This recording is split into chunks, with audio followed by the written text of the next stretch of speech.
Story time. I beat stage 4 cancer. Come listen to me tell my cancer story as well as my cancer testimony. Hi, my name is Emily and I beat stage 4 cancer. So this video we're going to talk about the doctor's visit where we go over my biopsy results. If you want to go in my playlist, you can watch the other two videos. One is an introduction video telling you why I decided to do this series, and a little backstory on my spiritual journey, as well as the cancer journey. The other video went over the initial doctor visit. We had an x-ray, and now the x-ray is leading into a biopsy. We had the biopsy done, and now we're going to learn the biopsy results. The x-ray showed that I had a lesion slash tumor slash at a spot, I don't know what you want to call it, on my spine. And they originally thought it was an infection. And so I had to go and do a biopsy so they knew how to proceed. Meanwhile, this lesion, which was described to me like moss growing on a tree, it was a lesion growing on your spine. And it had grew just enough to hit a nerve, which was causing me severe pain going from my lower back to my hip down my left leg. So get a call to go into the doctor to talk about the results of the biopsy. Mind you, they thought it was just an infection, and so they were just going to do the biopsy and then call me in some antibiotics, and then boom, I can go see the back specialist. So when they called me and said, no, we need you to come in, we need to discuss it, that was a little bit nerve-wracking. Okay, now what's really going on? So I go in there and the doctor proceeds to tell me, I've got good news and I've got bad news. I said, okay. He said, the bad news is your mass is malignant. I'm like, okay, what does that mean? Mind you, I'm like in my 20s. I don't know what that means. Speak to me in layman's term. I'm not a doctor. He goes, it's cancer. I'm like, okay. Now, mind you, at least with me, when you're in your 20s, you don't think about death. You don't think about catching any kind of disease that's going to cause death. So when he told me it was cancerous, I didn't think death. I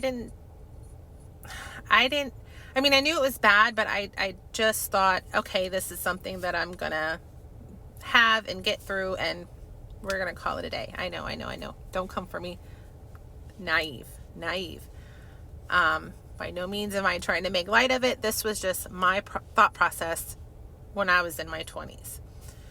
So I'm like, okay, well, that's the bad news. What's the good news? He said, well, the good news is it's, if you're going to get cancer, this is the type of cancer to get because it's very treatable. It's non-Hodgkin's lymphoma. There's a regular lymphoma, and then there's a Hodgkin's lymphoma, and then there's a non-Hodgkin's lymphoma. It is cancer of the lymphomic, am I saying that right, system. And really didn't make any sense because it was a tumor on my spine, which has nothing to do with the lymph nodes and all that. So I'm like, oh, wow, okay. He says, so the next step is to send you to an oncologist. I'm like, okay. So I go home later on that evening, still not processing it all the way, still not understanding really what's going on, still not understanding the severity of it. But I know I've got 2 kids, so I know I got to do what I got to do. I'm going to go see this oncologist, and we're going to push through, and we're going to get through this. And I lived with my mom at the time, and that evening I hear her in her room crying. And I don't really understand, why are you crying? Like, it's just cancer. Like, it's, once again, naive, thinking I'm going to get through this. And so I asked her the next day, like, why were you crying? And, she was like, it's cancer. Like, I don't want to lose you. And at that, when you get that diagnosis, you don't really think about how it's going to affect the people around you, the people that love you, your family members, your friends. You're just in your own little bubble and you don't understand how it affects them. So that really, upset me. So now I've went from, I have 2 bulging discs in my back, to now you have a cancerous mass on your spine. What does that all mean? What are the next steps? What's going to happen? Is this what God told me I was about to go through and to have faith? Where's my money? You know what I mean? Like, no, that's not what was supposed to happen. I was supposed to be coming into some money. Certainly this can't be it, but it was. And this was the start of my spiritual journey. And in the next couple of story times, I'm going to explain to you what happened with me and the Lord and me and the devil. Because just like the Lord is busy, the devil's busy. Because he wants you to be a child of him, not a child of God. And I wasn't going.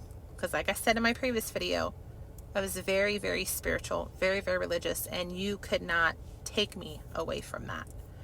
So in the next video, I'm going to talk about the start of the oncology visits, the chemo, all that other fun stuff, and boom, there's a second tumor. So we're going to talk about that second tumor in the next video. And once again, if you're going through something like this, or you're going through anything and you feel lost, or you feel troubled, or you feel like you need healing, you can reach out to me. I can pray for you. We can pray together. Or you can reach out to a local church and find yourself a local church. Or you can get on your knees and pray to God. He can hear you. That's one of the reasons why I'm doing this video, to show people that there is somebody out there that will listen and that will have your back.